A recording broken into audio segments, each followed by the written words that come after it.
Deborah Carr moved to her rural home for peace and quiet, but now an energy company is making plans to frack for oil and gas nearby. It's not the noise that worries her, it's her water. If my water well is contaminated, then my property is worthless. Anger over fracking has sparked violent protests. Now a panel of leading Canadian scientists says there's simply not enough scientific information to declare fracking safe. The absence of that was extremely surprising. Energy companies inject chemicals and sand deep underground to fracture the rock and free up the natural gas. The report says gas can leak into groundwater through faulty well casings.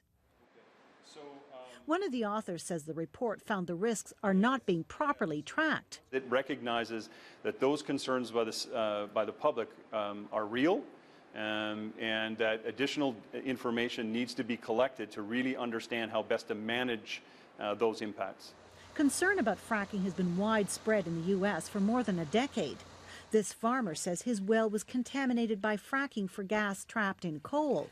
He showed us how he could light his water on fire. It's natural gas, methane gas. The industry agrees public trust is an issue. It's introduced new standards for safe fracking. We can get the approvals we want, but if the public doesn't have confidence in us and in the regulator doing our business, we know that poses a risk to the future opportunities and development of the industry. But environmentalists want a national moratorium. I think the government should put the brakes on this kind of technology and require more information to be developed. This report was ordered by the former Environment Minister 2 years ago, but today the parliamentary secretary said there's no problem.